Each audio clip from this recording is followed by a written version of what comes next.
Chapter 1: The Enchanted Village in the Hyperstellar Forest. In the tranquil heart of the hyperstellar forest, nestled on the supernova continent, lay a small village. Its existence was a delicate dance with nature, a rhythm guided by the seasons and whispered secrets. The village was cocooned by a dark blue forest, its depths veiled in mystery. Strange flowers and ancient plants thrived there, their petals brushing against the unknown. Alongside this enigmatic forest flowed a river, an endless ribbon of water that held secrets beyond imagination. The villagers lived in peculiar houses resembling oversized hats.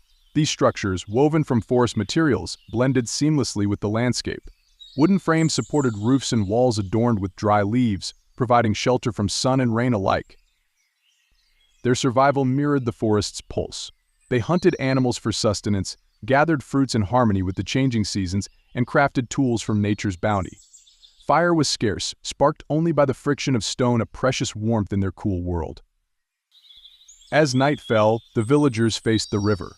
Its waters held more than mere reflection. They glimpsed a realm where enchantments and mysteries danced. Each ripple whispered of a world far grander than their own, a place where magic and reality intertwined. And so, in the heart of the hyperstellar forest, where leaves whispered secrets and the river sang ancient songs, life unfolded, a delicate balance between survival and wonder.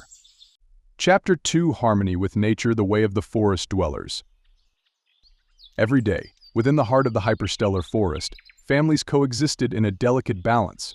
Their homes, clustered near one another, relied entirely on the surrounding environment for sustenance, shelter, and healing herbs. Here's how their lives unfolded.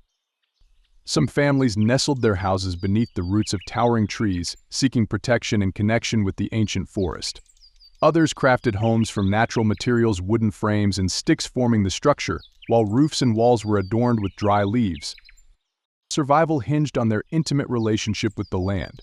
Traditional hunting and gathering sustained them, while a few cultivated crops. Their diet consisted of raw meat and fresh fruits, and fire, though scarce, was kindled by the friction of stone against stone. During the rainy season, life flourished. Trees, plants, vines, and flowers burst forth, nourished by rain and moisture. The pond and river swelled, teeming with fish and aquatic creatures. The villagers thrived alongside their fellow inhabitants of the forest. Their existence mirrored the rhythm of seasons.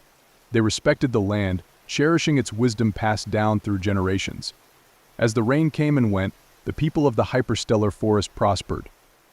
Their survival echoed the tenacity of the human spirit, a testament to the unbreakable link between people and the soil that cradled them. And so, in this serene corner of the supernova continent, where time flowed like the river, life whispered its secrets, a harmonious symphony of existence. Chapter 3: The wolves encounter a new world in the hyperstellar forest. In the ever-warming South Forest, natural resources dwindled. Plants withered, and small animals succumbed to the relentless heat and river drought. Amid this struggle, a group of wolves sought refuge, a large prey seeking a new home. Driven by survival, they embarked on a tireless journey. For weeks they moved through forests and valleys, their paws leaving imprints on the earth. Their destination: the palace of the tribe's crowned ruler in the hyperstellar forest, an unfamiliar realm where mysteries awaited. And there, they encountered beings unlike any they had seen before. Creatures walked on 2 feet, adorned in green leaves and vines. Their fur was absent, replaced by something extraordinary: fire. The wolves watched, hidden in shadows, as light danced in the hands of these forest dwellers. Enchantment mingled with caution. The wolves waited an opportunity to explore this new world, to understand the magic that flickered in the hands of these two-legged beings. And so, in the heart of the hyperstellar forest, where heat met wonder, the wolves prepared to unveil their secrets. Chapter 4: The Great Battle of the Hyperstellar Forest. The wolves, their patience tested, lay in wait for the opportune moment to raid the tribe. As the rain ceased, men ventured out to hunt, leaving women and children behind in the shelters. The wolves seized their chance, howling loudly as they charged into the village, intent on destruction. People fought back, wielding fire and hurling wooden weapons. The clash felt like a war between demons and heaven, a primal struggle for survival. The impact left both sides wounded, yet miraculously no lives were lost. The robust houses, once sturdy, now bore scars, deep scratches etched into walls, roof coverings torn apart.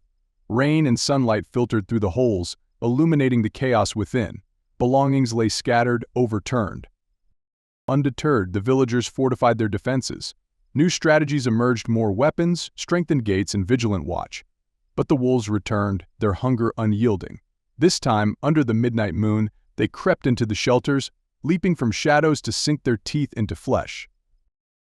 One woman fought bravely but suffered a vicious bite, her life hanging by a thread. And as the tribe mourned their fallen comrade, they vowed to protect their home, a fragile haven in the heart of the hyperstellar forest.